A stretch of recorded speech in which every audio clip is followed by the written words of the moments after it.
இந்த வருஷம் தமிழ் சினிமாவுல பல எதிர்பார்க்கப்பட்ட பெரிய ஹீரோக்களுடைய படங்கள் ரிலீஸ் ஆக இருக்கு. அதுல சில படங்கள் கிளிக் ஆகி இருக்கு, பல படங்கள் சொதப்பி இருக்கு. த மோஸ்ட் எக்ஸ்பெக்டட் படங்கள் லிஸ்ட்ல சேகர் கமலா டைரக்ஷன்ல தனுஷ் ராஷ்மிகாவுடைய குபேரா படமும் இருக்கு. இந்த படம் இன்னைக்கு ரிலீஸ் ஆகியிருக்கு. ஸோ குபேரா கிளிக் ஆகி இருக்கா இல்ல சொதப்பி இருக்கா அப்படிங்கறத இந்த ரிவ்யூல பார்க்கலாம். ஸோ படத்துடைய கதை என்ன அப்படின்னு சொல்லி பார்த்தோம்னா, மத்திய அரசுடைய எரிவாயு திட்ட ஒப்பந்தத்தை வாங்கணும் அப்படிங்கிறதுக்காக நாட்டுடைய முக்கிய பதவியில இருக்கிற அரசியல்வாதி கூட டீல் பேசுறாப்புல தொழிலதிபர் நீரஜ். இந்த டீல்ல பல கோடி ரூபாய் பிளாக் மணியை டிரான்ஸ்பர் பண்ண பினாமியா ஆள் தேடுறாங்க. இந்த பிளானை எக்ஸிக்யூட் பண்றதுக்காக நேர்மையான சிபிஐ அதிகாரியான நாகார்ஜுனா சந்தர்ப்ப சூழ்நிலையால மாற்றாரு. பினாமியா அவர் சூஸ் பண்ற ஆளுங்க யாரு அப்படின்னு சொல்லி பார்த்தோம்னா, தனுஷ் உட்பட ஒரு 4 பிச்சைக்காரங்க. நாகார்ஜுனா இவங்களை கூட்டிட்டு போய் எப்படி ட்ரெயின் பண்றாரு, வில்லன் கிட்ட மாட்டிக்கிட்ட இந்த 4 பேருடைய நிலைமை என்னாச்சு, இவங்க சந்திக்கக்கூடிய பிரச்சனைகள் என்னென்ன, கடைசியில இவங்க என்ன ஆனாங்க, குறிப்பா இதுல இருந்து தனுஷ் எப்படி வெளியே வராரு. சோ இந்த மாதிரியான கேள்விகளுக்கு பதில் தான் குபேரா படத்துடைய கதை. சோ படத்துல நடிகர்களுடைய நடிப்பு பத்தி பாத்திரலாம். அழுக்கான ட்ரெஸ், கலைஞ்ச தலை, கையில ஒரு குட்டி நாய், உடல் மொழி அப்படின்னு சொல்லிட்டு பிச்சைக்காரங்களுடைய வாழ்க்கைய அப்படியே ஸ்கிரீன்ல வந்து ரெஃப்ளெக்ட் பண்ணியிருக்காரு தனுஷ். சாப்பாட்டுக்காக கையேந்தக்கூடிய இடமாகட்டும், தன் கூட இருக்கிறவங்களுக்காக பரிதாபப்படுறது, வாழ்றதுக்கு தான் பிழைக்கணும் அப்படின்னு சொல்லிட்டு ஒவ்வொரு சுச்சுவேஷன்லயும் அவர் பேசக்கூடிய டயலாக், நாகார்ஜுனா தனக்கு துரோகம் பண்ணிட்டாரு அப்படிங்கிறது தெரிஞ்சோன்னையுமே கலங்குறது அப்படின்னு சொல்லிட்டு நடிப்புல எக்ஸ்ட்ராடினரி கொடுத்திருக்காரு தனுஷ். ஃப்ரேம்ல தனுஷ் அப்படிங்கறத தாண்டி அந்த கேரக்டர் எப்படியாவது தப்பிச்சிடணும் அப்படிங்கிற அந்த ஒரு ஃபீலை வந்து தன்னுடைய நடிப்பு மூலமா ஒவ்வொரு ஃப்ரேம்லையும் கரெக்டா ஆடியன்ஸுக்கு கன்வே பண்ணியிருக்காரு. அதே மாதிரி வெளி உலகம் தெரியாம இருக்கிறது, யானையுடைய குணாதிசயங்களை தனுஷ் கேரக்டர் கூட ஒப்பிடுறது அப்படின்னு சொல்லிட்டு படத்துல தனுஷுடைய கேரக்டர் எழுதப்பட்ட விதமும் ரொம்பவே சிறப்பா இருக்கு அப்படின்னு சொல்லணும். இன்னொரு பக்கம் நடிகர் நாகார்ஜுனா நேர்மை வெர்சஸ் சிக்கல்ல இருக்கிற தன்னுடைய குடும்பம் அப்படின்னு சொல்லிட்டு இந்த 2 பிரச்சனைகளுக்கு இடையில சிக்கி இருக்கக்கூடிய ஒரு கேரக்டர் தான் நாகார்ஜுனாவுடையது. தன்னுடைய மனசாட்சியை கொண்டுட்டு ஒவ்வொருத்தரையா பழி கொடுக்கறது, தனுஷ் பேசும்போது கலங்குறது அப்படின்னு சொல்லிட்டு அவ்வளவு மைன்யூட்டான எக்ஸ்பிரஷன்ஸை கூட அசால்ட்டா ஒவ்வொரு ஃப்ரேம்லயும் வந்து நாகார்ஜுனா கொடுத்திருக்காரு. தனுஷ் அண்ட் நாகார்ஜுனா இந்த 2 பேருமே இந்த படத்துல நடிப்புல தங்களுடைய பெஸ்ட்டை கொடுத்திருக்காங்க அப்படின்னு தான் சொல்லணும்.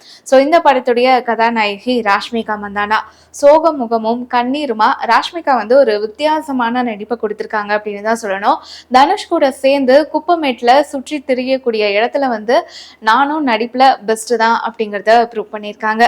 ஸோ இன்னொரு பக்கம் வந்து வில்லன் கேரக்டர் நீரஜ். ஸோ இந்த கேரக்டர்ல வந்து ஜிம் சர்பின் அப்படிங்கிற ஒருத்தர் நடிச்சிருக்காரு. ஸோ கரெக்டான காஸ்டிங் அப்படின்னு தான் சொல்லணும். இவங்களை தவிர பிச்சைக்காரங்களா வரக்கூடிய பாக்யராஜ் அண்ட் சுனைனா, நாசர், தலிப் தஹில் அப்படின்னு சொல்லிட்டு இவங்க எல்லாருமே சின்ன சின்ன கேரக்டர்ஸ்ல தான் வராங்க. பட் இவங்க எல்லாருமே தங்களுக்கு கொடுத்த கேரக்டரை வந்து கரெக்டா கன்வே பண்ணியிருக்காங்க அப்படின்னு தான் சொல்லணும். ஸோ படத்துடைய டெக்னிக்கல் டீம் பத்தி பார்த்தோம்னா, நிகேத் பொம்மிரெட்டியுடைய சினிமோட்டோகிராஃபி அண்ட் தேவிஸ்ரீ பிரசாத்தோடைய மியூசிக், இது ரெண்டுமே படத்துக்கு பிளஸ். விறுவிறுன்னு போற ஃபர்ஸ்ட் ஹாஃப்ல பாடல்கள் வைக்காம வச்சது புத்திசாலித்தனம். அதே மாதிரி செகண்ட் ஹாஃப்ல வரக்கூடிய ஒரு ஸ்பீட் பிரேக்கர் பாட்டையும் வந்து தூக்கி இருக்கலாம். முதல் பாதியில பல எமோஷனலான மொமெண்ட்ஸ் எல்லாமே ஆடியன்ஸுக்கு நிறைய இடங்கள்ல வந்து ஒர்க் அவுட் ஆகுது. ஃபர்ஸ்ட் ஹாஃப்ல லென்த்துமே பெரிய மைனஸா இல்ல, என்கேஜிங்கா கதையை நகர்த்தி கொண்டு போயிருக்காங்க. ஆனா நம்ம ஃபர்ஸ்ட் ஹாஃப்ல பிளஸ்ஸா சொன்ன பல விஷயங்கள் தான் செகண்ட் ஹாஃப்ல மைனஸா மாறி இருக்கு. அதாவது வில்லன் கும்பல்ல இருந்து தப்பிக்கிற தனுஷ் வந்து திடீர்னு அந்த பெரிய பல்கான அமௌண்ட் வந்து எனக்கு வேணும் அப்படின்னு சொல்லி நினைக்கிறாரு. அவர் ஏன் அப்படி நினைக்கிறாரு அப்படிங்கிறதுக்கான ரீசன் வந்து நமக்கு கன்வின்சிங்கா இருந்தாலும் அதை எடுக்கிறதுக்காக அவர் போடுற பிளான் வந்து பயங்கர சொதப்பலா இருக்கு. அவருக்கான அந்த பிளான் வந்து எப்படி வந்து பக்காவா போடுறாரு அப்படிங்கிறது பெரிய கேள்விக்குறி. நீரஜ ஒரு நாள் பிச்சை எடுக்க விட்டா எல்லாம் சரியா போயிருமா?